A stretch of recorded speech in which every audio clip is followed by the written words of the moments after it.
boys. Happy Labor Day Yeah. / Monday. Labor Day means get your ass to work. That's right. Isn't that what that means, man? What is with Labor Day anyway? We're going to find out when I'm done hearing this beat.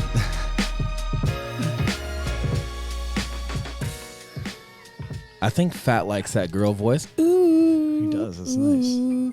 So it's like no matter what I'm saying, none of it matters until Fat gets to hear that chick. All right. Then he's okay with it. It's Labor Day, man. We had a full day today. Yeah, full day. So super early, like 6 a.m. gym workout. And then had a great 4-hour meeting with one of our guys, one of our partners. And then down in the Springs for a couple homes down there for a final walkthrough, for a listing. Prior client had some stuff for them. And then the other day locked up a pretty significant commercial listing for us. That was Sunday. Saturday had another sell-by presentation. It's been productive. And a Colorado home buyer class with one of our guys on the team. And super productive weekend. And I kind of want to talk about that. I'm not the guy that, is super against taking time off. I just naturally don't choose to take a lot of time off. I've kind of got my mind set on something, and everything else I've been successful with in life, it just took a neurotic amount of energy to be where I wanted to be as far as proficient-wise at it.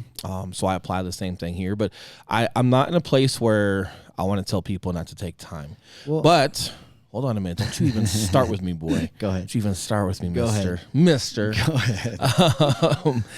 But at the same time, I am super against taking initiative to just enjoy something because it's the weekend. Yeah. Or, it's Flag Day. I'm not working today. It's Flag Day. Or, you know what I mean? Like when people are almost just overly taking time off. Yet, it just doesn't match what they're saying or their goals, right? I had a post not too long ago. I'll preface this, and I'm going to shut up, and I'm going to let you talk. Yeah, you're good. Let me just pull it up for everyone because I don't want to misquote myself. Not that I don't do a ton of that already.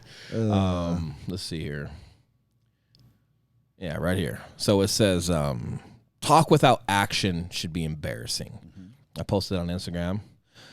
Got some good likes to it, and half the people that liked it are probably the ones I'm talking about. But I do, man. I think talk without execution should be embarrassing. But for some reason, it's acceptable, and I think that's probably a whole nother podcast diving into that. Well, I think it's that I don't know if people accept it just as much as everyone's. Well, there's no accountability. You kind of say whatever you want. Everyone's just doing their own fucking thing anyway. So whether or not people are like really paying attention to that shit, I think the people that are paying attention to that shit are the people that are doing something. Yeah. It's like those guys that act like they're MMA fighters. No one really gives a shit except an actual MMA fighter, and they're like, "Hey, bro, like," or maybe not even. Yeah. Well, I guess unless you're bringing it to the table to the point where like you're trying to seek a benefit. That's what I'm saying, right? That's what I'm saying. So I think as far as actions and doing what you say, I think the important part there is not to say too fucking much to start off, right? Just take your action. You don't need to say that much about it anyway. You can let your actions speak for themselves. However, people get high on hearing themselves fucking talk and saying what they're gonna do versus actually just doing it. Different story. I almost cut you off. I remember you talked to me about like a study they did one time. I can't remember who the study was, so don't quote me on it. But when we were chatting about this, and there was like some study conducted that people that were running their mouths and like talking about a marathon, it was actually like releasing endorphins or something in them to actually make them feel the credit for already running it when they were telling everyone they were going to do it. And then all the encouragement that they got from people, oh, that's so great and that's exciting and I bet you're going to crush it. And like, then they just started feeling the benefit from it already, and it actually hindered them from doing it. They didn't actually end up doing it because, hey, you've already lived what it's like to get that credit and that recognition from doing it just by telling people you're going to do it. So by the time it comes down to the wire of actually training, you don't have anything to train for, so they just end up stopping. Yeah. Versus waiting till you've actually completed it to get the reward of recognition from people. And I got a bone to pick with that. Yeah. To an extent, right? Like, but if you're someone that's not throwing a ton out there, and your effort does match your goal, well then fine. I think where I start to get a little bit irritated, heartburn, just annoyed. irritated, or just have a little bit of heartburn. Like obviously we're partial to lending in real estate and with us being brokers, and those are big purchases, you know, and I just have a super hard time with when people become entitled thinking that their friends and family are going to use them because they're a broker. Those are like, why should they, man? You're brand new. Do you have any clue what you're doing? And these are a big deal. And then anyone else, so on and so forth. Like, are you putting in enough time to your craft to be proficient and professional as possible to where you actually rate the business that you're running your mouth about? That's when I get super, man, just a little heartburn over it because, you know, like you're barking a lot and someone might hear that and trust you with something. And you and I have seen a ton of it in real estate where it doesn't go well. And someone on the other side so often could be doing better. There's times where you and I run a deal on both sides, Yep. literally just about, you know, as far as the things there's, you know, and I don't want to get too stuck in the weeds here because it's not just about that. But that being said, that brings us to today's topic, trigger happy, right? Take that how you may. Maybe I'm just itching, or maybe let me explain. Which one? Yeah, Maybe I'm itching. But trigger happy as in, you know, we also had and I'm going to let you kind of explain this, but we had a conversation about competition this weekend. So I'm going to let you kind of speak on that and give some context to it. But really when I speak about being trigger happy is, you know, just pulling the trigger on what you're opening your mouth about. Like maybe you're not saying how many sales you're going to do or whatever it is, but whatever you're running your mouth about, even if it's not in a bad way, just talking about it. I'm going to lose this weight. Or, hey, man, I'm going to do this or do that. Like, it doesn't necessarily even have to be career oriented. It's just protecting your thoughts, man, and putting weight behind your words. Like saying you're going to do something, like, is that just in passing? Or do you protect your thoughts and do you put weight behind your words and actually take yourself serious to when you're saying something? Are you going to do it? Are you going to pull the trigger on it? And then when we talk about the competitive side that you're going to get into, it's about like that mindset of how you approach it, right? So once you find your passion or once you start getting to that point of execution on what you're talking about, how do you approach that with a competitive nature, you know, in one aspect of a competitive nature to pull the trigger on that? So again, that's where the trigger happy is coming from. If it was catchy and you're listening, I appreciate you. Yeah. We're not killing anyone today. We're going to kill these goals, I guess. Well, and hopefully we can help inspire some people out there to really take a look at themselves. And like we've mentioned a few times on this podcast, when you're listening to this, if you feel like this is resonating with you, or maybe you're starting to feel a little attacked, I'll say, based on the things that we're saying, that's where you really do need to look at yourself and be like, why is this resonating with me? And be able to look at yourself and be like, all right, on the real, between me and me, am I one of these people? Put that White Claw down. So listen, no disrespect to White Claw. Maybe they'll sponsor us White Claw, one day. dude. No, Stop that. Fuck White Claw. No. Listen, if you're using the word attacked from anything from this podcast, you're being soft. Yes. None of it's attacking. I've had people literally murder me with their words and be hard on me, and they weren't attacking me. It came from a good place. So you've got to be able to filter past a delivery and listen to the context and the intent of what people are saying. Because if the word fuck or if someone with a little initiative is shaking you a little bit, telling you to like get us, you know, to light a fire under your ass, like it's not, you're not being attacked. Actually, maybe that person cares, and I don't want to get too far in that because maybe they're just toxic. I get it. I don't know your life, you know, but you're not being attacked. If this podcast feels like you're being attacked, put your White Claw down, shave that stupid beard because it's fake. I don't know, man, but like you've really got to get past. You've got to use a filter, and we're not even bad on this podcast. We're pretty neutral when it comes to our delivery, but like extreme topics, but neutral with delivery. But we are here to make people better. But the bottom line is moving forward with this one and any other one, or just in your life in general, you've got to be able to filter through some people's delivery and really try to hone in on what they're trying to get across to you. Yeah, and if anything that I hope we can do here is create some awareness, because to make any certain change in your personality or the things that you do or just habits that you've built up over the 30 years you've been on this earth or whatever, awareness is the first step. All right, wow, I didn't realize I was this way, but I guess I am, right? Hey, you're being a little bitch. Yeah. Now, hold on. I've said this before. Bitches. Hold on, bitches. Give me a minute, and we're going to explain that. Continue. That's right. Okay, I'm being like this. That's right. Yes, bitch. You're being like this. Okay. So, hey, we're okay. So just becoming aware of the way you may act. And I remember when Will and I first started working together, you brought up an interesting point with me. I remember you saying something. For me, I've had no problem taking action, right? Action taker all the time. That's all that I know how to do. However, where I wasn't pulling trigger was speaking up when I needed to. Yeah. And I remember you specifically one time in the car saying, hey, bro, you need to speak up. Like even to me, to you, right? You're like, dude, you just need to know when to pull that trigger. Yeah. You're hesitant to do that. It was twofold, right? Yeah. It was like, hey, man, you know, and so we're being specific. We're talking about verbal triggers. Eli's not really pulling the trigger on. Maybe a bad day for you. Right. Yeah. No kidding. I'll fuck you up in a gunfight, Eli. Okay. No. I'm like pumping my BB gun. But no, but because I understand the benefit of it, I was like, hey, pull the trigger on me too. Right. Like you've got to speak up, and if you're not liking something or how something's going, or if it's not quite clear, pull the trigger on me. Even if it's like something I don't necessarily want to hear right away, or it's not my favorite conversation, because I do understand the benefit of not just giving the trigger pull, but receiving it. I know the benefit behind it. I'm like, hey man, we're in business together. By the way, it's like our anniversary weekend, isn't it? It is, yeah. Oh, man, it's so romantic. Coming back from the Springs, not even knowing our anniversary. We're, you know, hey, if we ever forget our ladies' anniversary, it's like, we don't forget. We forgot ours too, right? But no, but just the benefit of receiving it and how much more productive you are. That's why I was telling you. And then in addition, and you and I both do this, we tend to allow each other to fall back on our strengths. One of my strengths is like that emotionally intelligent piece, having hard conversations, but still approaching it in a respectful manner, but very direct, very clear, very concise, and very moving forward. And it was, you know, there was a time where I was like, hey, stop making me the bad guy.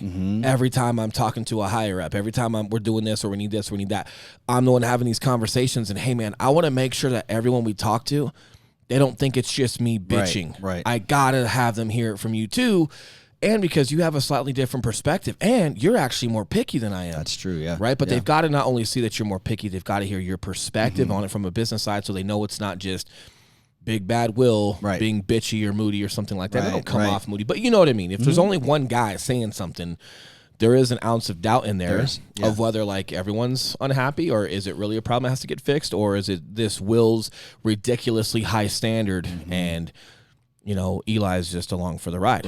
No. Which is not a perception that I want to give. You're actually more strict or more picky in a lot of aspects compared to me, right? Which I like, because you and I, we have our own little pet peeves and it works out great. But if they don't hear those and they think they're mine, well, now I am just bitchy across the board. Right. So super important when it comes to the business communication on giving and receiving, and receiving that, and just having that ebb and flow, right?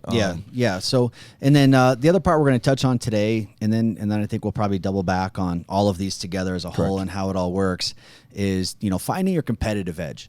And that's been something extremely new for me. As a kid, I never did sports, or I was more into music and stuff like that. And I was just more of a loner as a kid by choice. And, if I had one thing that I could change from my childhood, not a regret or anything like that, but one thing I could change from my childhood, it would be that I wish my parents had made me commit to some sort of team sports or some competitive sports, because it wasn't until my mid-20s to almost 30, probably 30, to where I really did start finding the benefit of that competitive edge. But I knew I didn't have it organically, so I had to kind of put myself in competitive situations to help nurture that. You're from, I mean, you've got a complete different background and perspective on competition, right? Yeah, anywhere from, you know, competitive sports or professional sports to, you know, training for life-threatening situations and so on and so forth. But I think you do have a competitive edge, and something that's a precursor to that topic that we also want to touch today is like finding your passion, correct? Right. I remember you were speaking about that prior to us starting, and you can kind of elaborate on that, but just finding what you're passionate about. And I think that's super important to your competitive side. Like, for example, we were talking about like our kids, and we talk about Cash, right? He's got like abnormally large delts, and he's got little abs. Like, this is a little muscle head, man, a little knucklehead. Yep. You know, but then it's like we joke around and we talk about like, oh, I wonder what he's going to be. And like, I don't care, you know, as long as he's happy. And, you know, Kate will ask like, hey, do you think he'll play pro ball too, or this or that? And, you know, yeah, like maybe. And I'm pretty passive with those conversations, but it'd be fun if he was. And you know, I remember her asking a couple of times, or one in particular where, you know, she asked me if I was going to be hard on him. I said, I don't know. And that threw her off. It was like not necessarily the answer you think. And I'm like, hey, I gotta see him have it in him first.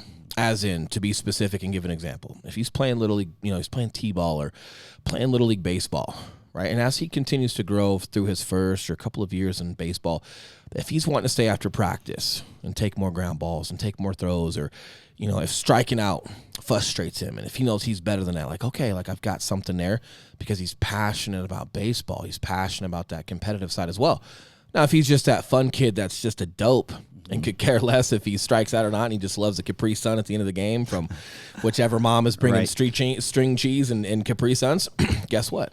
I'm going to let him have the time of his life and enjoy Little League Baseball. I'm not going to ruin it for him by trying to make him something he's not.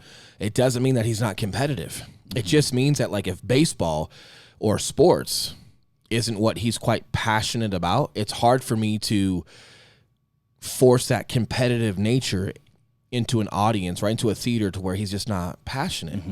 It's when you're passionate about something where I think your organic side, your human instinct to compete really brews. So this is why I'm such an advocate on finding your passion. And I know, like, it's cliche, right? And I can explain how real estate's my passion. I'm going to explain that today, right? Like, because it makes no damn sense if you're looking at it based off of my history until I explain it. But I think that's important. You know, so like for you, you might not have had like the sports or the athletic competitive side, but like you've been an entrepreneur since you were like 5, right? Like it's bullshit. Just hustling. So maybe that's and hustling, like every business that you've ever told me you've dove into before, the vacuum cleaners or the shampooer to everything, right? Yeah. So maybe you didn't think that was competitive because you might be putting the identity of competition where it's outward toward other people. And that's one aspect. There's also competition where it's very internal. That's 100% right? it. And I think you just organically have a lot of passion toward whatever hustle you're doing, which is where your competitive side resides in. So if you and I are talking about basketball, it's like, look, man, like if we lose, like that's cool, but I'm still going to go back to my business and grind tomorrow. Right. Versus someone that loses a pickup game of basketball wrecks their fucking year. Yes. And they just can't stand losing to their friend. So I think identifying like that self-awareness and identifying like, what am I passionate about? Where does that reside? Fat's starting to up a lot of his stuff with what he's doing with photography versus video, right? And finding his passion, but finding that passion, even in business, right? Finding that passion of what he really likes and then going after it. Like, hey, I'm passionate, man, I have video's cool and all this, and you boring ass realtors, yeah, that's cute too, but hey, I'm really passionate about this. That's going to make him competitive against himself with producing the best photo. And it also then organically starts making him competitive against other people on social media, because even though they don't know him, he might just have better photos. You do bring up a good point there, because I am literally obsessed with like always being better and coming out with something better. Like every episode of this, I'm like, all right, how could that be better, right? Every video we do, how could that be better? And then I do get really irritated if something isn't the standard that I think it should be. But other people don't really mess with you. Right. Like taking a loss in softball is not going to crush your day. No. You know what I mean? Okay, with me, with my background, if I go play co-ed softball tonight, someone's like, hey, dude, we need a player. Cool. Listen, dude, I'm still hitting that fucking ball. I'm dropping bombs. And I'm throwing the ball, and I'm playing to the best of my ability. And I'm going to have fun. It's going to be inside because I know it's co-ed. Half of them are drinking beer, whatever. Fine. If we lose, I'm pissed off. Are you? Inside. I know. I'm mature enough to know I'm not a 12-year-old baseball player mad at my friend and throwing Gatorade. I'm not that. I'm 34. I know the theater I'm in. I'm not mad at soccer moms losing co-ed. Like, I'm not going to take it out on them or what. Like, I know it's a game. I know it's co-ed. I know we're drinking beer and I'm still pissed inside. Are you? I can't stand that loss, man. I don't like it. I don't like losing. If I throw a ball and it's a great throw and somebody like drops that throw because they're just not ready for it and they missed the tag, I'm pissed off. And you'll never see it. But I'm pissed off. I don't like that. That's also probably very consistent with preparing for battle, training, and just understanding like that battlefield and having that tangible enemy, whether it's, it doesn't have to be literal enemy, like enemy like in business or in co-ed softball, or a series as a real enemy that you're training for combat, right? Like having that tangible side to the other side of that battlefield, like that's real for me. Well, and I think that's so beneficial, dude. And that's honestly, that's the side that I'm trying to bring out of myself, because I know I can compete against myself that box is checked. I don't need my motivation anymore. I know that's good, right? But where I do think I do need to be a little more competitive is against that other person, that other company, because I know that's going to drive me in a different way. And we can talk about that. So you're right, and it's still competing with yourself, and I'm going to explain that too. So we were talking this weekend because you're going to do a jiu-jitsu competition, right? Not to put you on blast. Yeah, no, there's like an in-house tournament, and we were just small talking in the car on our way to one of our meetings, and you're like, yeah, man, like I was like, hey, cool, bro, you know, and we talk in the car, yeah, dude, cool, bro, White Claw, jits, bro, jits, bro. No, we don't talk like that. Sometimes sarcastically, which means it'll probably turn into our actual 100%. And you were like, yeah, man, and then before I even asked you, you started explaining why you were doing it. You're like, yeah, man, like I haven't been upping my training as much as I've wanted. I know we've been busy, but but I'm still going to do it. But I just, I'm going to do it mainly to just go through the motions and just feel the tempo. And I was like, fuck no. Well, and I had made a comment where it's like, I just want to make sure that I have all the time that I need and can devote the days to prep 100% perfectly. Yeah. So that I know I'm ready for it. And I was like, man, I love you. I love you. Just you young, youthful competitors. You little white boy. You're never prepared enough. That's just impossible. But, but I was also trying to get you to get your mindset. And I'm like, hey, man, no, fuck that. Like, you're going there to take fucking heads off, bro. That's it. Like, this is a competition. Jiu-jitsu, and it's all good, and people know each other, and they're going to shake hands, and you respect your opponent, and you're not going to be dirty. To an extent, right? Like there's a little bit of forehead rubbing and some other stuff there, but for the most part, like, hey, we're not dirty. Play by the rules and whatever it may be. But hey, dude, I'm coming to beat the shit out of you. I'll be like, yeah, learn the pace, learn the flow, and this and that and that and this. But why shouldn't your intent still to be super competitive? Or like, all right, maybe I'm not going to win this whole thing, but how many motherfuckers am I taking with me? That, but that I don't know anything else than that, and that allows and I still prep, like, don't get it twisted, but there's been a lot of things that I've done in my life where, like, that competitive nature, like, man, I super rise to occasions when there's competition. And you can look at real estate the same way, like, oh, you're competing against yourself, right? Yeah, 100%. And I got friends in this business that have been around twice as long as me, that are financially proficient, extremely proficient. Hey, I'm coming to fucking take you, dude. I don't give a shit. I'm taking your whole, where do you sell? Look, man, I'm going to take this whole block. I don't care. Right. People over here in your little dairy block are going to know my name, and you're going to be pissed off about it. Yeah. It's not that I don't love you. It's not that you're not my friend. It's all good, and I'm not going to be cheating or doing anything weird, right? But, like, I'm coming for you. Like, this is my life. Oh, you do this on the weekend? That's cute. This is my life. I raise my kids. I put food in my kids' mouth with this, right? And like, this is what people need to understand about battle, like a battleground. Like there's places in this world where they've been fighting since Alexander the Great, dude. Like there's people that just breathe this. And you think like, just because we're America and we have technology that we're prepared for battle, you're out of your mind, right? Like you're out of your mind. It's the same thing in business, same thing in anything else. Like you've got to be that prepared, and you got to understand, like, look, if you're taking initiative to take days off, if you're looking for days off because it's a holiday versus attacking your goals and attacking your craft, okay. But somebody out there that breathes this and bleeds this, they're gonna beat you. Yeah, those are those days. Those are those days where you're able to gain that advantage, right? When you do take your week to Mexico, or whatever. When people like you are out there meeting more people, and you're marketing and you're getting your content out there, and that guy's in Mexico taking that break. Yeah, it doesn't take very many of those gaps before. Yeah, and I'm not against vacations. Let me kind of like give an analogy that's come to my mind, like NASCAR. Those tires are about to blow. There's like those mandatory pit stops where like every car is going to take maybe a minimum of 4 or however many stops they need because those tires are wearing out.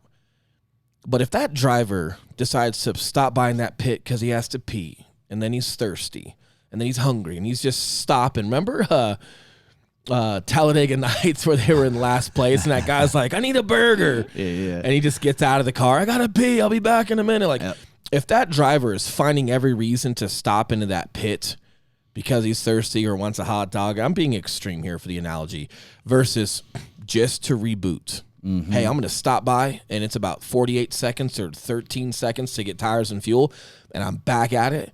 and I got sweat in my eye. Deal with it. I'm hungry. You're gonna eat later. I gotta pee. Piss yourself. I bet a crew chief would say that, right? I gotta pee. Pee in your fucking fire suit. Okay, you're gonna be okay. Pee. We're not like. Do you know what's on the line here?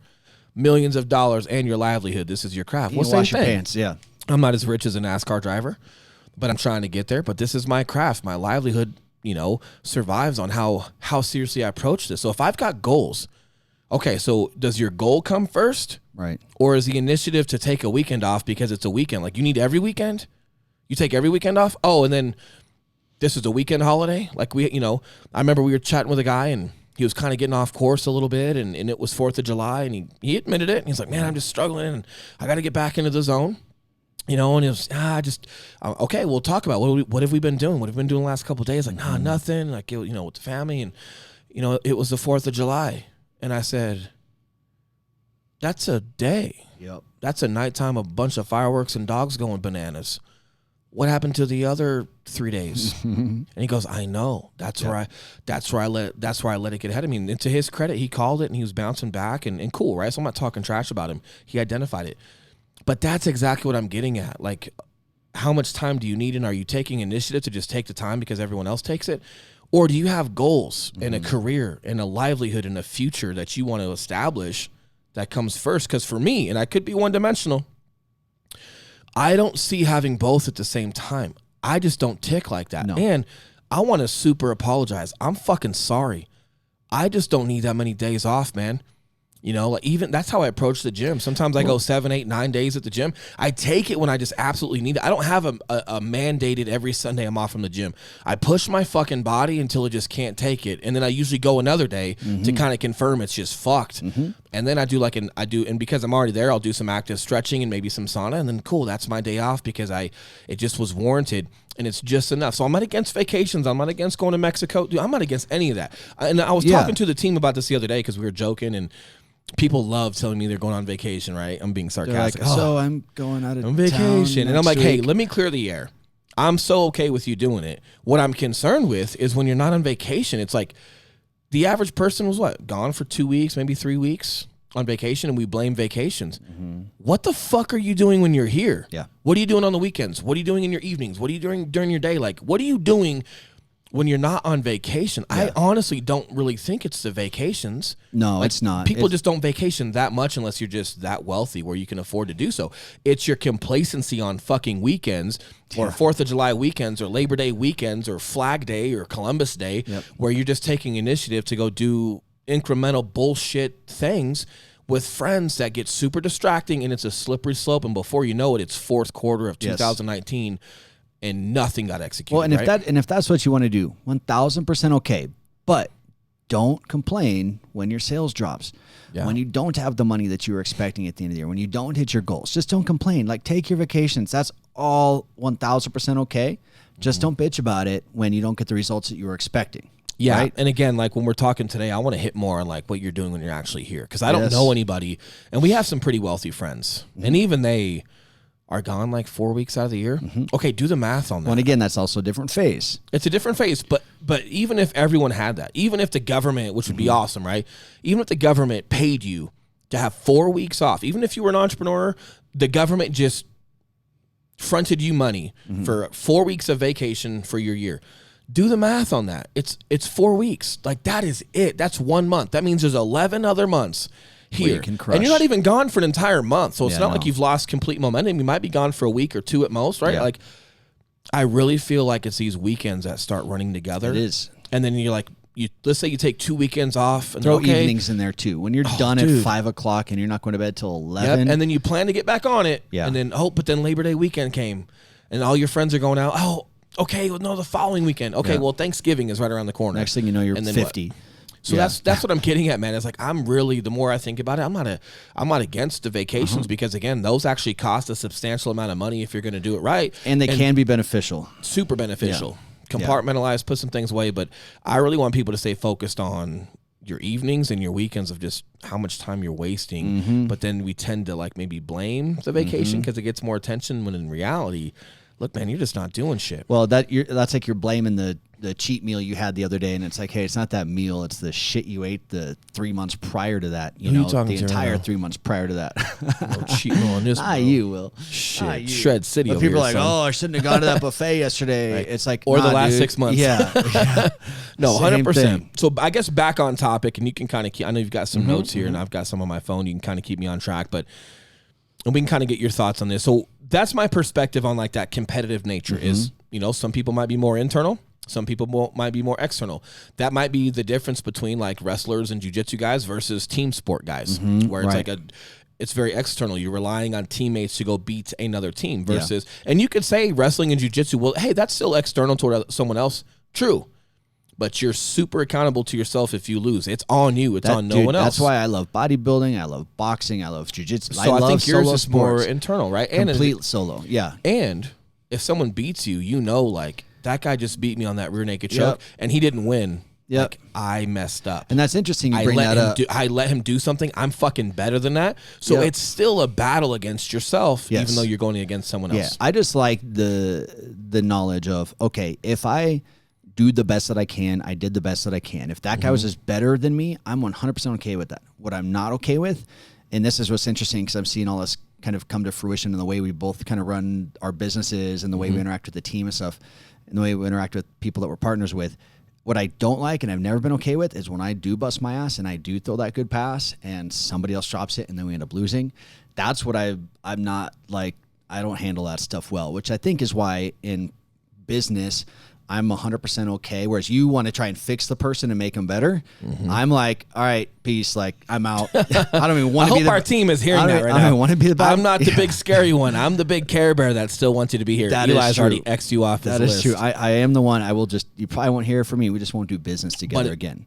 Okay, but there's a pendulum, and this Exactly. is where. So and this that's is not where. that's not always right. It's not right at all. Yeah, I'm about to correct you. Yeah, I'm about yeah. to jocko your ass, Echo.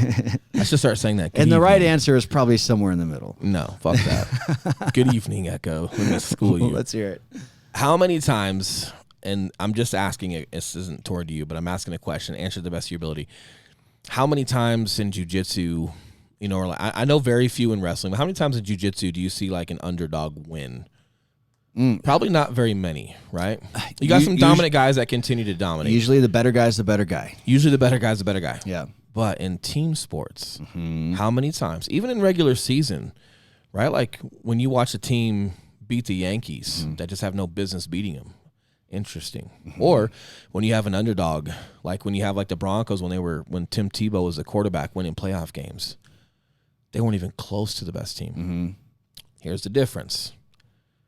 One-on-one, right? Usually the guy's a better guy. It kind of is what it is. But the momentum behind a play or a great play that shouldn't have been caught, but it got caught and then they score a touchdown. Holy shit. But now everyone starts elevating their game on one side. There's leverage that comes from that side. There's momentum. There's belief. And as that pendulum swings that way, the opposite starts happening to that other team. Now they're starting to fight and claw, and they're winning, and they've got everything to lose, and they're losing that confidence. They're losing that momentum. So now one guy's mistake becomes 2 or 3 or 4 or 5 mistakes on that team versus the opposite on that underdog team who's building their confidence. All of a sudden, everybody plays to a higher level. Right. Before you know it, Tim Tebow's beating the fucking Steelers. And then the end of the game happens, and you can go, hold on a minute, what just happened? Who won that, right? But that's the power, and that's the leverage, right, of and strength in numbers. Of teamwork and pushing each other to get better. That's why I love that side. That's why I love leadership and influence, because there's a high risk to it, and there's a lot more when you're leading and holding others accountable and giving others belief and others momentum. But I'll tell you what, bro. You can ask any SEAL you ever want. 6 Marines, 6 highly proficient Marines. They'll overthrow governments, man. Like a lot of powerful shit can happen with some proficient dudes. I've seen it. I feel it. I've lived it. That's what I love about the power of that type of momentum, is the strength in numbers. Like when our team continues to work together and one person's confidence, where they're getting a couple of deals and they're new, bleeds right to that next person, versus that guy having to be on his own, being a brand new realtor, and no momentum or ideas or belief or path shown by someone else. to help enhance. It's completely, it's just solely reliance upon him. Not that I'm saying that someone can't succeed like that, but if we're talking about the majority don't. And even solo guys like yourself will still benefit from strength in numbers and from that influence. But you're right, there is a lot more liability on the line when people aren't adequate. Over time, I could see how the enjoyment from that win would be 10 times greater than just celebrating on your own.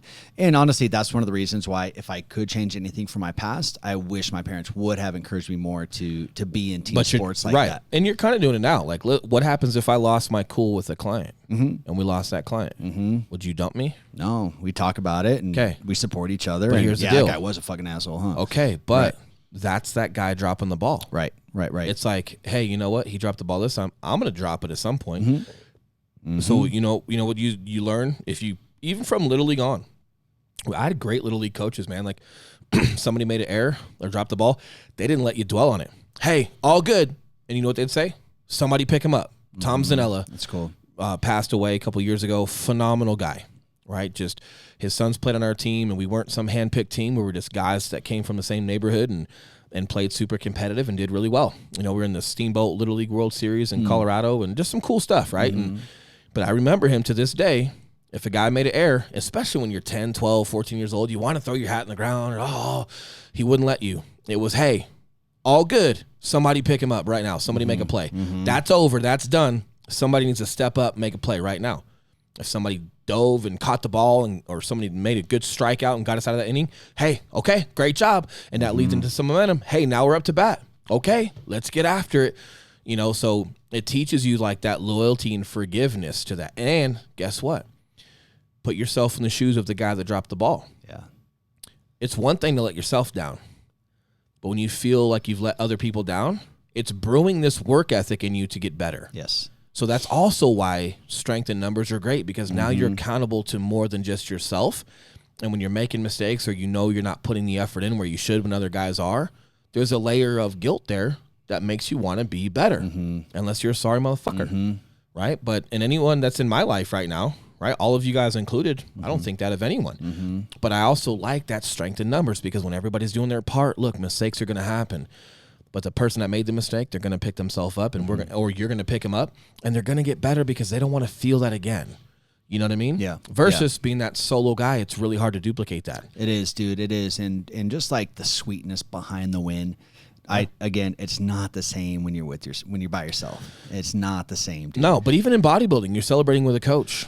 Yeah, well, right? and even then, dude, and that was one of my issues then, because that's really my only other competitive experience at all is bodybuilding competitions. And every time, like, I would win my class or something, zero celebration. Yeah. Literally zero. I'd high five my coach and that's it. And Megan would talk to me because she's more like you. She's super competitive. If she's not good at it, she ain't fucking doing it. And if she does do it, she's usually doing great. Hold on. Well, I was speaking toward Megan on there. I don't know if that's your case. I didn't know there was something I wasn't good at unless we're talking about swimming. And if we're talking about swimming, I got way better at it. Yeah. But I didn't have a choice. But you're not going to go compete in some swimming race, right? Well, maybe now they got like a floaty contest. Yeah. But they got like a shallow pool running contest. Maybe Megan would be talking to me and she's like, "Come on, dude! Like, give yourself some credit. Celebrate a little bit. Let's do this. Let's do that." And I'm just like, "Nah." It's good to like feel it sometimes. Yeah. I said, I'm like, I did the work. Would you feel the same with jiu-jitsu? No, that would be different. And do you know why? Very similar to wrestling, even though it's very individual. Yeah, there's a team score. Yes, I don't think they do that in jiu-jitsu, but like in wrestling, you know, you're going to wrestle your individual match, and there's 12 guys on your team and 12 guys on the other team, but there's still a total score at the end of that match, right? At big tournaments, they do like for schools, so a school will win a trophy. So you're still contributing to the team, and even if you were the only one invited to like go to Sacramento for some national or world jiu-jitsu contest, right, jiu-jitsu competition, the guys that were helping train with you, that came in and day out to sweat and roll around and get weird with you, you're going to celebrate with them because they've put the time in, right? Like your training partners. And there's still, so even though it's individual, there's still that culture and that strength in numbers and that commitment and sacrifice to one another that bleeds. And this is why I'm big on team, with how we grow our team. And this is also why I'm big on, man, I enjoy having a business partner that's just ride or die, that, hey, man, we're going to live and die by our successes and mistakes and bounce that momentum off of one another and take each other's perspectives, and utilize individual qualities and and we're better for it. But I've lived that. So getting back to finding your passion, because we've been talking a lot about the competitive side, and I want to get more to that with your mindset there, because I think mindset is huge, you know, but finding your passion, you've got to expose yourself to a ton of things, and you have to have some self-awareness. And, you know, my pedigree, I'm sure if you guys have been hearing this for a while, you kind of know my background. It makes no sense of why I'd be a realtor, right? But then it makes all sorts of sense, you know, just like managing people's emotions, man. Like, I like real estate because you got to be around a client for a while. Like, if you're helping them buy or sell, you're around them, man, for a minimum of a month. Yeah. That means like a lot. That means so usually longer. Then if you're doing your follow-up, right, you know, like, you're still around them. So that means if you're full of shit, they're going to find out. And I love that, because I don't think I'm full of shit. I think I thrive in that bigger picture platform. And in addition to that, like, we manage people's emotions a lot. Married couples that disagree with different things, or people that are nervous about an inspection objection, or a seller that's worried about appraisal and different things. Dude, that's no different. It's just less, I guess, serious scenario. It's serious because it's a house. It's a big purchase, but it's not life-threatening per se. Right. But it's no different than like me being a police officer and showing up to a car accident. And let's say I'm the first on scene. We always get there before fire because we all have our beats that we're dedicated to. And if something happens in your area, you're probably pretty close to it. And you're in a car that can go 120 miles an hour. You don't have to get out of bed and wipe the chili off your face and slide down your pole with your homies, right? Like firefighters, and give you a little ruse there. But, you know, then get in that big old slow truck and get there. A lot of times, like, your first responders that get there on scene first are usually police officers, you know, and it helping people with their emotions and managing that and forecast, you know, just seeing the future and just creating scenarios where we're planning and preparing ourselves for maybe it happens, maybe it doesn't happen, but we're preparing for the process, right? It's no different than showing up on scene and, you know, let's say some young girl, you know, that's just in shock or that's just super shaken up about what happened. It's no different than talking to her and making sure she's coherent and she's responsive. And then she responds to me and she tells me her name and, okay, hey, listen, you've been in a car accident. Okay. And it looks like you're okay. Right. But here's what's going to happen. We've got to make sure we do this to make sure that you don't move and that you're stable, because if something is broke, we don't want to make it worse, you know, and, you know, when fire shows up, hey, this is going to look super aggressive. And it's not because you're more injured than you think, but your door is completely smushed and we just can't get you out. So they're going to use the jaws of life to get you out, and it's really big and it's really loud, but it doesn't necessarily mean you're more seriously injured. We're taking precautions to make sure we don't injure you by dragging you out of this car that's folded up, because maybe you're okay, or maybe you have like a small break somewhere. But if I start grabbing you and jerking you in and out of a car, I might make something a lot worse, right? So, hey, we just want to make sure, right? So then you prepare them for that. And, hey, listen, this is a neck brace, right? I'm sure you've heard or seen of one of these before. We have no reason to think anything, right? But you have been in a car accident. You might have a little whiplash, or could be less, could be more, but we want to make sure you're okay. This is why they're going to put that on. All right, hey, this is the hospital you're going to go to. Do you have a phone? Do you remember if your phone was in the car? Is there somebody we can call for you? Hey, great. Hey, I spoke to your mom. She's going to meet you at the hospital. I'm going to ride in the back of the ambulance for you, okay? And I'm going to make sure you're okay, and at least you got a friendly face that you met, okay? Like, and I'm just going to do my best to make her feel as comfortable as possible for the scenario that she's in, because her freaking out, she might be completely okay. She might not. We don't know. However, I guarantee you this, her freaking out doesn't make it any better. 100% not, right? So it's the same. Now, less life-threatening, okay? Like, I know I'm giving a little bit of an extreme scenario here. Well, not extreme. We deal with car accidents all the time. Yeah, you were doing, But extreme compared to real estate. Right. So less life-threatening. But look, man, people get super stressed out and super indecisive and super worried when they go under contract. So just saying, hey, just on like a buyer appraisal, hey, here's what it looks like when we're looking for homes. If we find the one, right, that we think we love and whatever it may be, okay, here's what putting in an offer means. Okay, and if let's say our offer gets accepted and we're under contract, here's what that means. Hey, we're not married to this home. It just means if it is what they say it is and it's worth what they say it's worth, we continue to move forward. So controlling emotions is a and just huge letting them part know of what's all coming, of and that, just yeah, man. Like, so again, so just that one small example might show you why I do so well with clientele. You might be a better marketer than me. You might have better Facebook ad campaigns. Okay, well, we average 2 to 3 referrals per client that are actually closed, not just a phone number or an email and they don't return our phone call. Right. That's our average, and we've closed them. Yeah. So we crush at that. So, you know, if you're looking at just one example, that might shed some light on like, man, now I see why that guy brings so much value to a client, and why not only do we close with the least amount of friction and the most amount of preparedness for situations as possible, so their emotions aren't up and down and up and down and up and down. I want them even keeled as much as possible all the way through that process, and I want to manage it and shoulder it for them to make sure that they still focus on their career and their family. I do this for a living. You don't. You got to go to your job. You got to manage your kids and not freak out and kill your husband while we're under contract, right? Like, I'm going to shoulder a lot for you, and I'm going to make sure that we're prepared and that your emotions aren't up and down and running rampant. And, like, yeah, we get to closing, but it was a dirty close, man. It's like, oh, that was an ugly win, and thank God we made it. Like, even the ones that have been rocky, dude, they're rocky behind the scenes. Yeah. And we shoulder a lot to make sure that, we just filter as much as possible with what actually needs to get to a client and what doesn't, and how we can take care of that. And that's just one example of why my career is very suitable for me, but it might on the surface seem like it's not. So when I'm talking about, so long-winded here, I get it, but when I'm getting back to finding what you're passionate about, it kind of dives down to self-awareness. I get it. Everyone says that, but I'm trying to, hopefully I'm helping you find that. But it's that self-awareness and just understanding, like, what qualities do you have, and then understanding, like, how those qualities pertain to a profession. And then some people might say, like, oh, I'm not in sales. Listen, everything is sales. Yes. You go do an interview for some corporate job, you want a pay raise one day, Sales. You're selling yourself. Yep. You know what I love about real estate? It's sales through relationships. Yeah. Find a friend. Yep. You're going to find a deal, right? Yep. Like, just putting people first and helping them with whatever you can and just having the right intentions. And then when you do get your first couple of deals, taking care of that process in a manner that makes them feel cared for, they're going to refer people to you. Yeah. You're going to build a book of business. And if you're doing this and you're grinding that full time, like, this is your life, right? You're going to win, you know? And here's where that is so critical to find your passion in what it is that you do. Because once you're able to do that, then going back to executing on your actions and actually pulling the trigger is super easy. We were having a conversation just today about, we live in Colorado, everyone here snowboards and skis, and we were talking about that. We're like, maybe I go up once a year, but we're like, it's so time consuming, and it's just a distraction. It takes forever. It's a huge ordeal. I love it.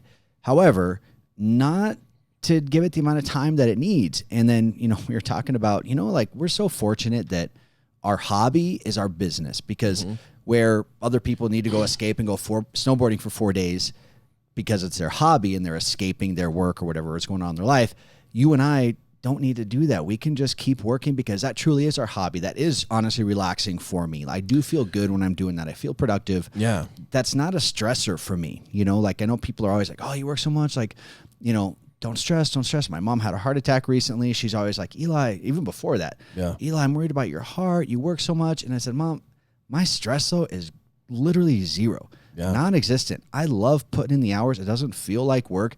It's our hobby. It really Self-awareness. is. It becomes super easy to pull that trigger when you like what you're doing. And if it's not, and even if you like what you're doing, but that's just not your work ethic or your personality, and you got to have a wait time regardless of what you found, just understand that. And that's fine. But then just understand, there's just people that are super neurotic, that are just going to win. They're going to come and take it. And I like that you're using the word hobby, and I don't like it.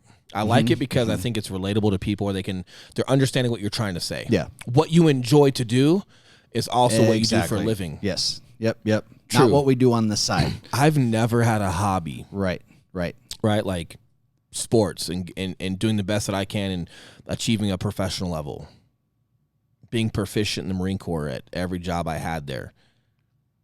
Business. Like, these were all my lifelines. And I love them. I do. Even the gym, like, if you guys are looking at me right now, I'm not the smallest guy in the world. Like, I'm not the biggest guy in the world, but I've even approached that with a certain level of seriousness, because, transitioning through, the Marine Corps and things like that, and transitioning through police work, there is some things that you shoulder there. There are a couple of scars on your back, and it's not as easy to transition out of as people think. And, health and fitness was my not a release.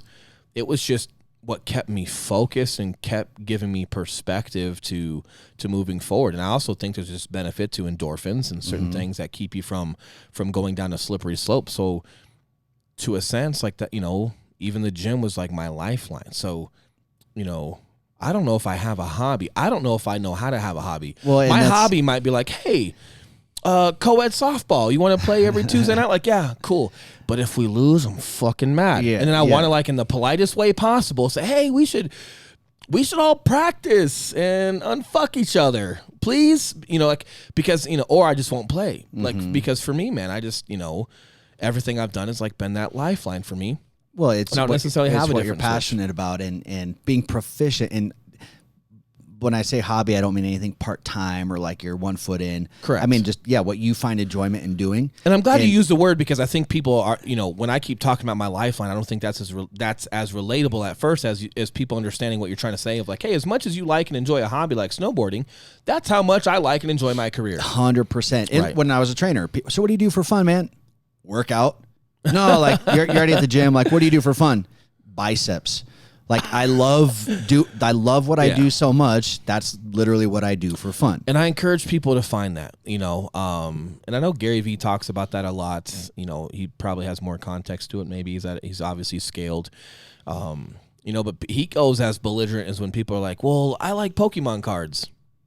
Okay. Find a way to make that a career. Dude, you can, man. And like, is that a reach? Maybe. I'm sure there's a way to do it. I'm anything, sure you can. Yes. But I think, the moral of the story and what he's trying to get at, and I think what you and I try to get at when we're trying to really get people to understand is like, hey, don't overthink this. Like, if you really love cake, or if you're watching HGTV all day, well, maybe learn how to flip houses, man. Like, learn how to go borrow hard money and do that, Or if you are watching all these cooking shows, okay, like maybe in the evening, like come home and start putting that pen to paper and figuring that out and making your own little recipes, and then just having fun and because you just love making cookies and fun, maybe it's for free, but you start handing them out for your kids' birthday parties or someone else's birthday parties, or you're sending out gift baskets to your friends, and then it starts catching on and people start hiring you for stuff, and then maybe at some point you aren't working your full-time career, right. You've got your side gig with your little bake shop, and there's places literally, man, you can go rent a kitchen. I don't know if you know that. Yeah. There's like industrial kitchens you can rent for 4 hours, 5 hours on whatever day you want, and you can go use their kitchens and cook a ton. You don't have to have your own like brick and mortar kitchen to do that stuff in if your kitchen at your house isn't big enough. I mean, there's ways to do it if you become resourceful enough, and I think that's what we're trying to get at too. Is when it comes to finding your passion, don't overthink it. No. Right? Yeah. Like, you might know exactly what you love. Like, it might be in front of your face all damn day. Who knows? Or maybe it's like me. I didn't know it was real estate right away. Like, I got kind of talked into it, and I was just kind of tired of some of the other stuff that I was doing. And, I was helping a buddy with a gym after that fitness company, and that was just for a limited time. I was kind of dabbing in that. I'm like, you know what? I'm so glad I'm not doing that long term, because I love the gym. I don't love working one. Yep. That's not it for me. Like, I don't like cleaning toilets and dealing with people's membership accounts and all that. And like, I feel like I do pretty well at sales as long as I believe in what I'm selling. And, but I hated running a gym. Right. Like, I didn't like it at all. And I was good at it. I tried, because I don't know any other, switch to be on, because I think you have to try your best to really gauge if you like it or not. If you're half-assing it, I don't know if you really have a good perspective on it or not, but I hated it. And so it's not as easy. I guess don't overthink it, but then it's not necessarily as easy as you think. I think you just have to dabble, because if I love the gym so much, somebody might tell me, well, if you love it so much, run one. Right. And then the second I do, I hated it. So thank God I didn't try to open my own gym and I'm in debt. At least I went and ran one and got a taste for it. I know you've kind of brought that analogy up before too. Like, when you talk about certain things, you're like, well, go work in a kitchen. Yep. Like, hey, go work at Fazoli's in a kitchen, or be a line cook, or be a server, and just kind of see how things operate, to see it, before you go taking out loans and building something, just see if that's even for you or not. So, that's so hypocritical of me right now. And I'm trying to find it. I'm reaching. I know I'm talking more. Here's our title. Okay. Because that was one of my bullet points. Trigger happy. Pull the trigger. Do some shit. Try some different things. Keep pulling the trigger. Pull the trigger. Pull the trigger. Get your own data. Yeah. Here's the thing, guys. Like, you can do a lot. If you take 1 year out of your life, you're in your young 20s, even 30s, man. But take 1 year out of your life and just commit to taking a little step back, and maybe you go get a $10 an hour job in an industry you're interested in. Maybe go work for free, and you have a little bit of money in the bank that'll float you for 3 months. Go try some different things, and if you fail, hey, guess what? You didn't commit 5 years of your life to going to some college to get some degree for something that or a ton of money on a turns restaurant out I loan. hate. Or opening up some franchise for cookie dough, and then by the time you get the damn restaurant open, cookie dough is not even a thing anymore. Or right? you just hate it. Yeah, or you just hate it. Yeah, and I remember we were talking to Fat before, and he was like talking about his process, and I think he's in Fat. You can interrupt me if you need to, but I think he's done some outreach and sourced other videographers and photographers and got some advice and things like that. But for the most part, a lot of what he did was self-taught. And most people don't know. Like he's a little bit of a mid-20s and a younger guy, and like he's just got a good eye for stuff, and like he's just talented. And Fat was like, hey man, I didn't even work for a year. I literally just started going on YouTube and taking courses, and I just sat behind a computer for a year just learning what the fuck all of this is. Just applied it for a year, wasn't trying to take jobs or anything. Like just tried to learn the craft the best he could before he was even getting out there. And I think that's a great way to start, is just being resourceful enough to teach yourself and have some perspective. And then through that, he starts enjoying it, right? And then through that, he starts realizing like, hey, this is my passion. Like I've got something for this, and I think I'm talented, but I've also got a passion for it. And then I think, that's like your phase one. If I'm looking at this like phases, right? I was like, that's most important, because if you're not passionate about it, man, you're not going to last. Yeah. Someone's going to beat you. Yep. So you've got to find what you're passionate about. And let's say it is real estate. Cool. And it might be for completely different reasons than what my reasons are. Cool. And you might have completely different qualities that you bring to the table that are just as influential as mine for different reasons. Awesome. It doesn't have to be my story. It's your story. But you've got to find what you're passionate about. Okay. And once you find that, this is where you and I were kind of talking today about, hey, this is where your mind, like, okay, I'm passionate about it. I like it. I love it. Cool. You're getting better at it. Cool. You're starting to get some direction at it. Cool. But this is where like your mindset on how you approach future endeavors and your process, this is where like that killer instinct needs to come down. And I don't mean tearing other people's buildings down. I don't mean buddy fucking people or like if I'm a photographer or videographer, I'm like talking trash about Fat to gain more business. No. I'm not saying that. What I am saying is that competitive nature of just eating, breathing, living, bleeding that craft to make sure no matter what he does, every single photo I take is better. Every single video I take is better. People around him can't keep their fucking name, my name out of their mouth, right? Like, and I think there is, and maybe that's me. I get it. I'm a little different. Maybe I come from extreme backgrounds. But I'm not here to hurt anybody, right? So White Claws, let's take it easy. White Claws. But I do. Like, I've got that killer instinct in business of like, man, I've got friends that have been around twice as long, that are substantially financially focused and successful. And like, but hey, man, I just want it more than you do. Like, it's only a matter of time before I take you out. That's my version of the killer instinct. When my alarm goes off at 4:30, I need the killer instinct to get my ass out of bed. After I put my son to bed and it's 9:30, 10:30 at night, and I still have emails to do and some videos to put together, whatever, that's where I need my killer instinct to push myself to like, hey, you got a fucking job to do, man. Like, you have to get this done. And that's where, like, knowing, like, you told me you were going to do something, so you got to do it. Or like me, like, when we're looking for snippets for last week, and we were talking about that today, it's like, I'm going to need to get those today because you're going to be putting them together, and if I don't, I'm letting you down. So that's where, like, that team comes into play, you know. It is. But I think those are huge. And then there's something that, and if you got anything to add. But I'm going to give you like this next conclusionary topic that I've got. And we've kind of spoken about it before, but I think it's important because along the way, finding your passion, okay, and then having some killer instinct, the people you put around you are going to be super important. And there's this thing that's kind of going around, and it's kind of pissing me off, but toxic positivity, okay? And actually executing on what you speak about. Stop taking days off, like having your cake and eating or it keep too. Taking your days off, and we'll just take your business. Well, right, and that's what I'm getting at. But you know, if you've got a goal that's substantial and it's actually worth the shit, like it's gonna take some sacrifice and dedication and hard days and just rough processes to grow through, and it should. And it should. If it's too easy, it just wasn't the right goal. Or if you're around people, and this is like that conclusionary topic that we've spoken about before, but it's just so important, that start making you believe in your own bullshit problem. And I'm talking about toxic positivity, and it's so relevant in real estate, man. I'm looking at other leaders around, just everybody they run into is amazing. Everybody at their brokerage is incredible and amazing. Sorry, am I not using my quote fingers? I'm like, listen, I know 5 people on this planet, maybe. I'm shooting high right now. Let me think. 3. Mm-hmm. Yeah, it's probably more realistic. Where I'm going to go, amazing. Yep.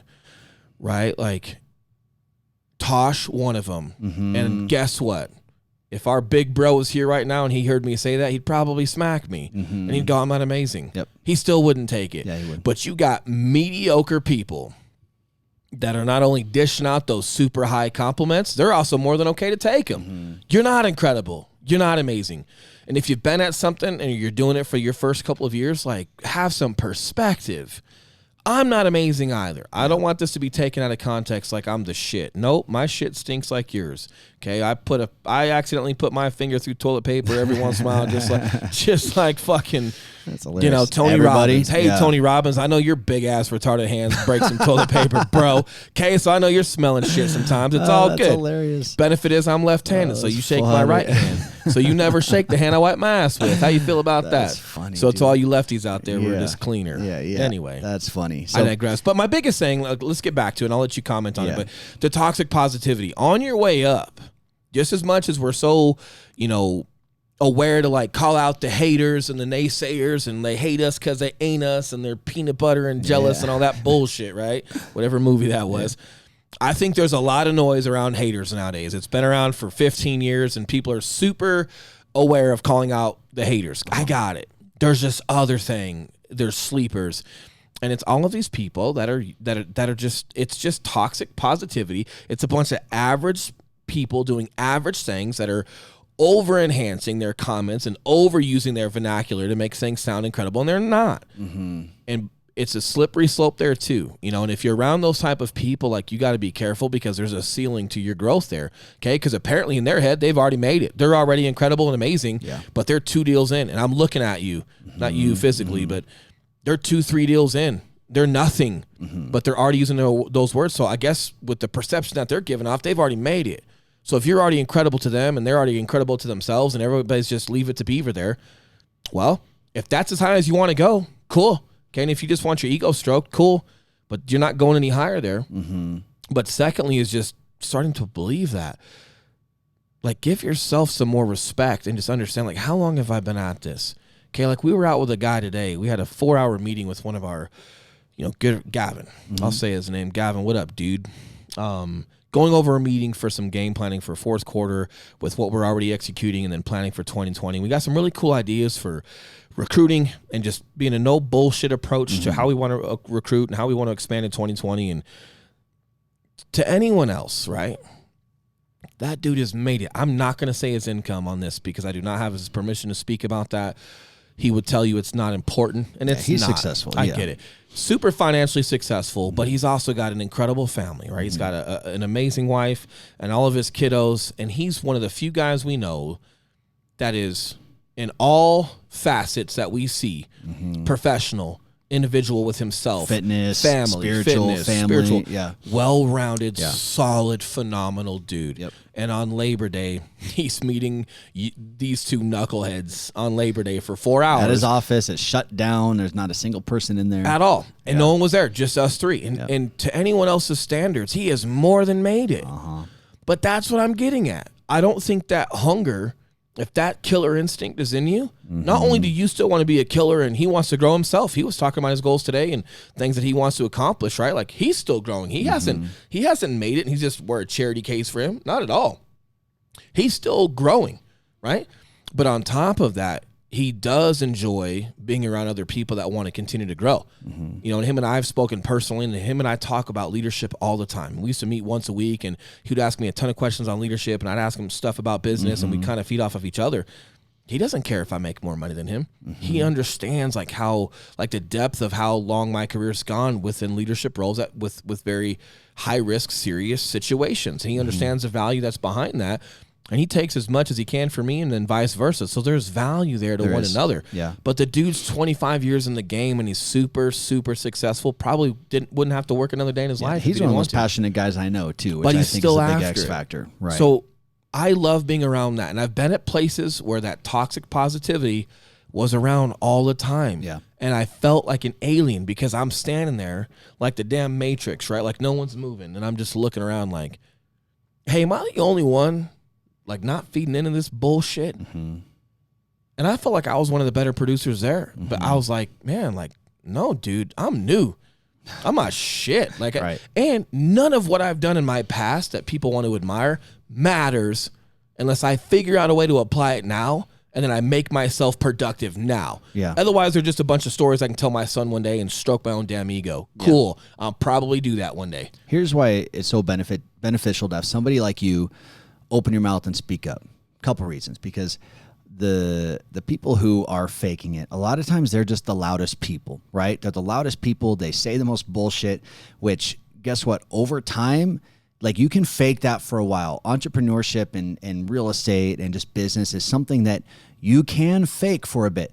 Bodybuilding, I like it. You can't fake anything. You get up on that stage, he did the work, he didn't, he did the work, he didn't. Yeah. Very, very clear, black and white. In business, you can fake this shit for years, but eventually it's going to come to a head. Entrepreneurs. And the fakers, they're the loudest ones. Yeah. Here's why I like people like you. Because you do come from this pedigree of, I'll say pedigree of excellence, and the people you're around, true excellence, life or death situation, true life heroes, right? You have this different level of just understanding of what an amazing person is, of what excellence is. And if people like you aren't loud enough to match the other fucking fakers out there, people aren't going to understand that, hey, all these people calling each other amazing, they just haven't actually met an amazing person before. No. This guy's been around it, right? This guy's seen people run into shit where no human in their right mind on this fucking planet would ever run into that. And here's the deal, man. We're never going to be louder than fakers. We just got too much shit going on. Yep. And our actions can be our voice, not necessarily. Yeah. And like, you know, like the guys that I've been around, like when we talk about the Toshas or like the Gavins, incredible people, you know, and I try to, you know, duplicate myself, not to be them, but to be my own version of myself at their level. But even those guys understand they're not going to be louder than everyone. No. And they don't want to be. Not vocally anyway. And I'm speaking for them right now. Not vocally, right. Not vocally. And I'm speaking for them right now, so I could be incorrect. But knowing them with as much as I know them, and I know some of these guys better than others, but, you know, where they love having impact is where it resonates. Like, they don't necessarily want to go quiet, all the fakers. What they would rather do is continue to focus on the people that are proactive, that are actually resonating with what they're trying to pass on. And then over time, your proficient people by action just drown out naysayers. Yeah, right. Exactly. You know what I mean? They just rise to the top because time proves everything, man. Yeah. You can't fake this shit for years. No. Out of the gate, a couple years, over time, no. People are going to know what you've been up to and that you've been full of shit. Now, the last aspect of this that I want to talk about. So you found your passion. You take your passion, you apply the hard work, right? Right. Now, the last little layer that I want to talk about is when you pull the trigger enough and you start finding, okay, so I tried a bunch of stuff. I kind of found this passion of mine. I've been applying this hard work. What you're going to find is that you're going to start discovering that, hey, I'm better at this than a lot of other things that I've tried. And that's where you throw a layer of talent. We'll give you like a funny analogy. Okay. I'm going to try to like give you this to launch you with your comics. I like what you're on to. Yep. A silly analogy. Don't start trying to like quote my tactics. I'll murder you. I'll murder you. These youngers like try a lot of things. Like, let's compare that for like, in layman's terms, like a machine gun with a lot of bullets going off, I guess, right? Yep. And then you start figuring out like what you're good at, okay? Which becomes like a lot more deliberate, right? Which means there's a lot more precise and deliberate action behind each bullet, like a sniper rifle, right? So just for some fun, just as you're trying to paint this picture in your head, if you're listening to us right now, of just trying a lot of shit like that, sometimes that's like a machine gun versus now, hey, you're getting better. You're starting to figure out your strengths. Like Fat's starting to dial some of his stuff in. He's done incredible video, but he's like, hey, you know what? Like, I'm really enjoying photo. Okay. Then that means every deliberate, precise action, every time he pulls that trigger on his camera, and then every time he's applying editing, what do you think his proficiency is going to be across the board every time he produces a photo? Maybe one out of every 3 photos is phenomenal versus 1 out of 100 because he just wasn't doing it. But if he starts figuring out where his strengths are and what he enjoys, there's so much more precise, deliberate action behind every trigger pull. It's producing a better product, and you're making so much more progress within that lane versus trying to do everything. Because real talk, just because you're shooting a machine gun all over the damn place doesn't mean you're necessarily killing anyone or being productive at anything. Yeah. That's not necessarily the best approach. There is an approach to cover fire and machine guns, and we're not going to get into that. I get it. But for the sake of the analogy, just because you're shooting a bunch of rounds down range doesn't mean you're actually being productive at anything. Right. But once you start seeing, what you become better at, and once there is that precise, deliberate action behind every single trigger pull, you tend to be a lot more productive. So I don't know if that's where you were going with it, but I'm trying to paint a little bit of a picture. Well, and I think you had mentioned it when you were talking about... Sorry, Fat, I'm like complimenting you today. When we were talking about the jiu-jitsu competition, and I'm like, yeah, man, but every time I've done like bodybuilding again, it was purely based on the preparation. It was eating every calorie you're supposed to eat. It was doing every minute of cardio, doing every pound of weights you're supposed to lift. And then competition time comes. You said cardio and I want to vomit. Competition time comes. You can kick back and go on stage at ease because, hey, you did everything that you were supposed to do. Oh, yeah. There was no real talent aspect. And that's what's different about going into jiu-jitsu or business or anything like that I think I have had a hard time giving myself credit for is just allowing myself to say that I'm talented at anything. Yeah. But once you're able to, again, apply your passion plus apply the hard work, and then you're going to find something that you're just good at and you're better at and it clicks, that's when I think it's time to go all in and really exploit the shit out of what you're doing. Yeah, and that's where you got to be a Kobe Bryant. Yes. Right? Like, I don't care if you like Kobe Bryant or not. This isn't a podcast on him, but everybody admires that guy's work ethic. So they admired Jordan's too. Yep. But those guys were straight killers, right? Just assassins. Well, it was talent plus work ethic. They had an extraordinary amount of talent. So, okay, you find what you're passionate, what you're good at. Basketball. Okay.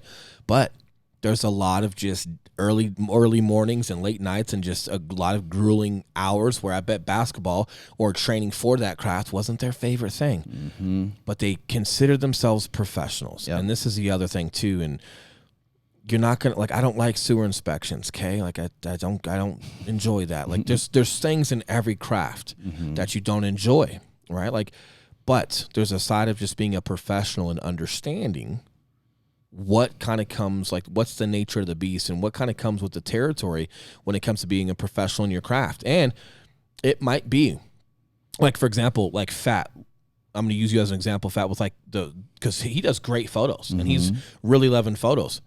So it's not even just the things like, oh, I don't like sewer inspections. It might be the thing you like on the day you don't like it. Yes. He might be 104-degree temperature and he's got a wedding to shoot, right? Or he's got to wear like a white tuxedo. Or maybe something happened with family and then his camera broke and they go buy another one. He gets there and he didn't eat all day and he's super sweaty. Yeah. He's got a brand new camera that was the same camera, but it's still slightly different because he's just not used to it. And he's got to put this lens on that and he's got to improvise and adapt and overcome. But he's still taking pictures. But it was everything circumstantial around it that now makes it not fun right now. Yeah, right. So it's not even just doing the other things like, I don't like practice. It's not even just about not liking practice. Like there's gonna be times where, you just love to fight, but you got the flu, or you got to pull, you got a pulled groin, and you can't throw that leg kick, but you can't cancel the fight. Okay, it might not be fun today because some of your strengths of throwing head kicks are just not possible because your groin is torn in half, and you got to somehow disguise that when you're fighting this guy because you couldn't call the fight. You're gonna lose all your money, so you're in there fighting, and you've got to figure out a way to win, and that's gonna be those are gonna be those mental wins for you. But it might not be a fun day at first. And you might go in there and you might get your ass kicked because you didn't have your kicks and you became one-dimensional, or maybe you couldn't get certain leg locks because your groin, your hernia is killing you, and he took full guard or full mount and he beats the shit out of you. And you took the risk and you lost. Not a fun day. It's still a good mental day for you. So, when I'm talking about these things, I'm not calling anybody lazy or, you just like to do the fun stuff in your profession, not the mandatory stuff. Even the fun stuff can be can be not fun, man. But this is where you've got to really cowboy up and just consider yourself a professional. Yeah. But again, Fat has that temperature, or he has that temperature and his camera broke and he had to do something else. And he's halfway sweaty and didn't eat that day because the time he had allotted for lunch, he had to go buy a new camera, and then he gets stuck in traffic and he doesn't eat it all. He's got a little bit of water with him, but he made the wedding on time. When he goes and produces a good product, that's going to be a great mental win for him in his career. That's why I think it is so two things on that. So there's a quote that has stuck with me, and I repeat it to myself at least once a week. And I have maybe 2 or 3 quotes that I kind of rely on, but this one really hit me. Will's always right. That's one of them. And it's successful people do what's required, whether they feel like it or not. Yeah. And dude, I repeat that to myself all the time. Anytime I catch myself not feeling like doing something, hey, dude, you're a professional. It doesn't matter what you feel like. You have to do this if you want to be successful. Yeah, and we've spoken about this with our networking group too. And I really love getting emotional about a goal, like about hey, this is a goal and this is what we want to accomplish. Cool, but I really battle not getting emotional in the process. Okay, like if you got a weight loss goal or a weight gain goal or a business career goal, right? Like you and I growing our business, we've got goals, you know, and I love getting emotional about that goal. But then the day-to-day actions that have to happen, look, man, if work happens to fall on a Saturday, it falls on a Saturday. I'm not emotional about it, nor am I frustrated or anything. Like, hey, man, these are all training days. And same thing, man. Like when I was you know, an instructor, you know, for division schools, like my subject matter expertise, quote unquote, was counter sniper operations, right? But then we were all instructors at Urban Leaders course, and you know, they were training days, you know, and if we couldn't, and we had to share certain ranges with other units, you know, that were coming in and out of Camp Pendleton, and you got ranges, and sometimes you get them, sometimes you don't. Sometimes that range is already scheduled for someone else, but Friday or Saturday or Sunday's open. Well, we got training days to get done. We don't just like, oh, all right, Marines, go home for the weekend and go drink and beat off and then come back on Monday, and we're going to take the range Monday. No, man, we got so many training days to get done. If they fall on a Saturday, because that's when we can get the range, we're going to get it because Monday we're starting this. Monday is phase 2. You know, Monday is week 3 of phase 2 or whatever it is. Like, hey, we don't have an option to just go to Monday because now it's a domino effect. Now this class gets delayed, which delays the next 8 classes coming. But dude, guys got to deploy. So they can't just not get training, right? So they were it wasn't Saturday, it was training day 17, you know. And that's okay. Like I'm not bragging here. But that type of work ethic and being around a bunch of guys that were just good to go, that were all okay with it, you know, and just the responsibility behind training people to make sure they were as proficient as possible, that's a serious task. Well, dude, you put your head down, you grit your teeth, and you get to work. You don't have to like it. You got a job to do. Sometimes guys would put their Kevlars on and their gear and play Call of Duty and drink a couple of beers at night, and like that was their release. Their release wasn't a week off. It wasn't a weekend off. We just couldn't afford that much time off. Yeah. But they would get their release. But you know, the Marine Corps takes leadership extremely serious and being responsible for training Marines to be proficient so you can sign off on them when they leave that school. Knowing they're going to go back to their unit and have to train that stuff, like it's a big deal. Well, and I think that's why it is so important, dude, on a daily basis to do some shit that you don't want to do. And that's why you've got your version of that. For me, that's waking up early as fucking getting to the gym. Yeah. I don't want to do that literally every single day. I hate it. I don't want to do it. I've been doing it for 12 plus years now. You're old. I don't, How old are you? Dude, I hate it. I hate it. I remember my first personal training client ever. 6:00 a.m. I woke up and I remember taking a shit. 5:15. First time like waking up that early for a job, and I remember sitting there on the toilet like half asleep, like, all right, Eli. And I had a conversation. I said, "Is this something you want to do for the foreseeable future?" And it was like, "Yep." But having that win, I just get used to doing things I don't want to do. Yeah. So when it comes time to work on a Saturday. Yep, work on a Sunday. Yep, work on Labor Day the next day. Yeah. Zero problem because I've already done stuff I don't like doing, and it's just a habit that you build up, and then it stops becoming a big thing, man. Because you're like, I don't want to do it. I do it anyway, and then afterward I feel better. Easy. 100%. And there's just got to be some self-pride back in there. But again, this, you know, and I know we're getting long-winded today, and I hope there's some things that you can resonate with. But I'll leave you with this, right? Like, you know, just being prideful, you know, of everything that you're accomplishing, and whether it's for you or not, just understanding that you got to turn stones and get out there and try a ton of things. But here's the deal: if you're half-assing it, you're not going to know if you didn't like it or if you didn't dive in enough to know whether you liked it or not. And so you can't. You've got to have you got to have your own integrity with what you're doing and make sure that you put full effort in. And then when you are finding what you're passionate about, what you want your career to be in, understand this. Right, like if you want to be at that top tier, top producer, you know, whatever you call, you know, in your industry, understand there are guys like Eli and I that literally breathe this every day, that don't stop, that are constantly gaining on you. And there's guys even ahead of us like Gavin that have been around 25 years that are even higher, right, that are still doing that same type of work ethic to get after it. So what gives you the audacity to think that you're going to say that without putting action behind it? And there's no one I know in my life that's doing that, right? Like I've had some acquaintances here and there, but no one I'm in direct contact with that's like that, full disclosure. But so I'm not calling anybody out here, but it's like that. And it's a stigma. And it goes back to my quote on that photo, talk without action should be embarrassing. If you have the audacity to say certain things, I really hope you're getting after it, right? Like, because if you're not, it should be embarrassing that you're not being that successful. You know, you should be putting it out there. And if you are going to say that, please have some context and understand the weight behind the words you're speaking, because there are a lot of heavy hitters out there that are ready to go, that are already pulling that trigger on you. You haven't even left base and they're already pulling trigger on you. You have no idea that red dot right on your head. And you're just out there with a big mouth, walking around with your chin up and a big old head running your mouth, and you're already getting trigger pulled on you. So I'm all for talking it up. I like Conor McGregor, right? I don't like some of his actions outside of the ring and all that. I'm not going to get into that. But I don't mind a guy who wants to, talk trash. And a lot of his talking trash was to market fights. I get it. I don't want to get into that either. But I don't mind a guy putting his goal out there and running his mouth, but he's putting the work in, because I also understand that psychological element in the battlefield. A lot of those wins that he's getting, he psychologically beat the shit out of him before he even got there.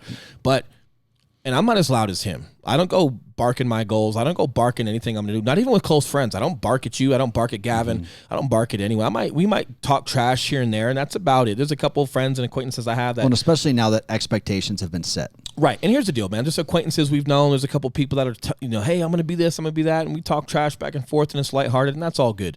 Beyond that, like I'm not a loud guy like Conor. Like I like to just being focused and doing what I'm gonna do. But I don't mind a guy like that. But I also think that he had every intention with his work ethic, and he understood the weight behind what he was saying. He went out there and he took it. Not saying you got to be like him.